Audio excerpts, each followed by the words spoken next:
शुभ विधायक प्राचार्य महोदय, शिक्षकगण एवं मेरे साथी, मैं दर्शिका पीएमसी केंद्रीय विद्यालय की ओर से आज के इस वाद विवाद प्रतियोगिता में तहत शिक्षा मुख्य रूप से अंग्रेजी में मातृभाषा में देनी चाहिए या वैश्विक स्तर पर प्रभावशाली भाषा जैसे अंग्रेजी में देनी चाहिए। इस विषय पर विपक्ष की ओर से अपने विचार रखने आए। चलिए शुरू करते हैं। शिक्षा के क्षेत्र में अंग्रेजी का महत्वपूर्ण भूमिका है।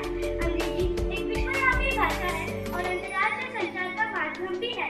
अंग्रेजी के ज्ञान शिक्षार्थियों को विश्व स्तरीय स्तर पर संचार करने और समझने की क्षमता प्रदान करते हैं। अंग्रेजी के ज्ञान के माध्यम से छात्रों को संपूर्ण विश्व में विद्यालयों, महाविद्यालयों और व्यापारिक संस्थानों में अध्यापन और रोजगार के अवसर प्राप्त होते हैं। विद्यालयों, महाविद्यालयों और विश्वविद्यालयों में प्रमुख रूप से शिक्षा अंग्रेजी में दी जाती है।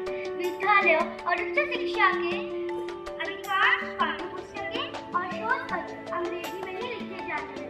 यह उन्हें तकनीक सीखने में भी मदद करता है क्योंकि अधिकांश वेबसाइट, सॉफ्टवेयर अंग्रेजी में ही है। क्या अंग्रेजी का प्रभाव केवल पढ़ाई या काम पर ही सीमित है? नहीं, internet, computer programming, software coding भी प्रभावित है अंग्रेजी।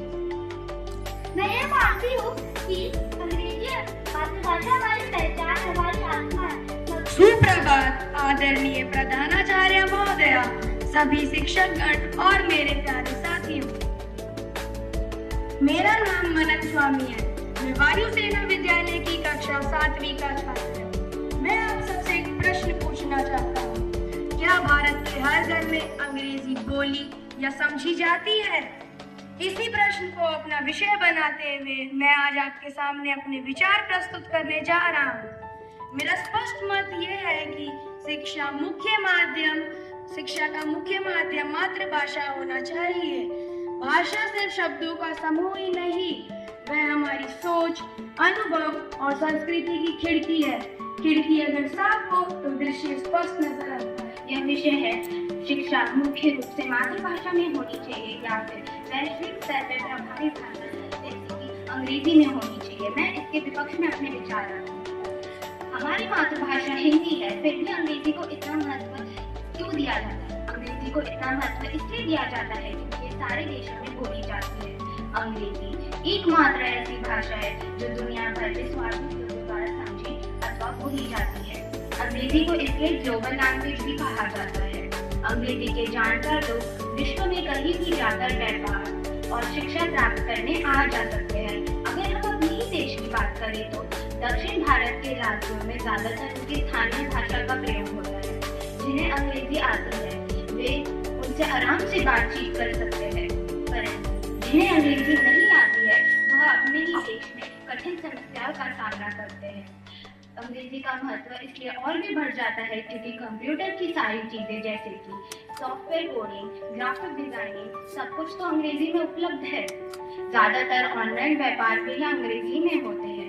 देश में डिजिटल क्रांति के बाद पैसों की लेन देन मोबाइल फोन और कंप्यूटर के द्वारा की जाती है, जिसमें भी अंग्रेजी भाषा का प्रयोग होता है, जिससे उसका महत्व और भी बढ़ जाता है। और सोचने की शैली है। जिन देशों ने अपनी मातृभाषा में शिक्षा दी उन्होंने विज्ञान, अर्थव्यवस्था और कला जैसे क्षेत्रों में जबरदस्त प्रगति की। जापान, चीन, फ्रांस, जर्मनी जैसे देश इसके उपयुक्त उदाहरण हैं। इन्होंने अंग्रेजी में ध्यान जरूर दिया लेकिन शिक्षा का माध्यम अपनी मातृभाषा को भी रखा। अगर कोई बच्चा अंग्रेजी में मजबूत ना हो तो क्या वह अपनी मंजिल नहीं प्राप्त कर सकता? क्यों नहीं? वह अपनी मातृभाषा को पढ़के कुछ भी प्राप्त किसी भी देश का काम नहीं चल सकता है। इसे सारे विश्व के लोगों द्वारा समझा जा सकता है। इससे इसे एकता की भाषा भी कह सकते हैं।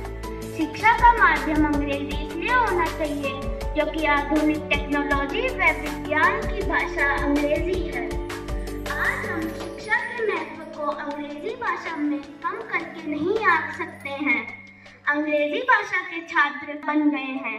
आज की परस्पर जुड़ी हुई दुनिया में अंग्रेजी में प्रभाव व्यक्त हो गया है। आजकल लगभग सभी कंपनियां साक्षात्कार अंग्रेजी भाषा में ही करती है।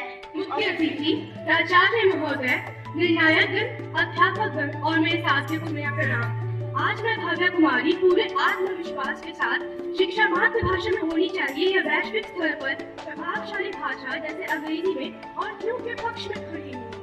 महोदया, मैंने सुना है कि बच्चा उस भाषा को सबसे पहले सीखता है जिस भाषा में उसकी माँ उसे पुकारती हो। तो जरा सोचिए, अगर वही भाषा हमारी शिक्षा की भाषा बने तो ज्ञान कितना सहज, गहरा और अपना हो जाएगा।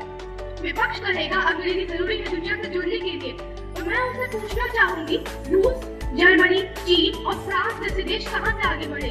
वहाँ तो आज भी शिक्षा मातृभाषा में ही दी जाती है। क्या वो दुनिया से पीछे रह गए या दुनिया से बढ़े? बिल्कुल नहीं, बल्कि आज वो इतने विकसित हो चुके हैं कि पूरी दुनिया उनसे सीख रही है। तो महोदया, ये तो यह बात दर्शाती है कि दुनिया आगे बढ़ने के लिए भाषा नहीं ज्ञान देखती है। अपनी मातृभाषा में पढ़ने का दूसरा बड़ा लाभ है गहरी समझ। बच्चा अंग्रेजी में पढ़कर अफकोर्स तो बोल लेता है, पर अर्थ मन में मातृभाषा में ही सोचता है। तो हम क्यों घुमावदार रास्ता चुने जब सीधी सड़क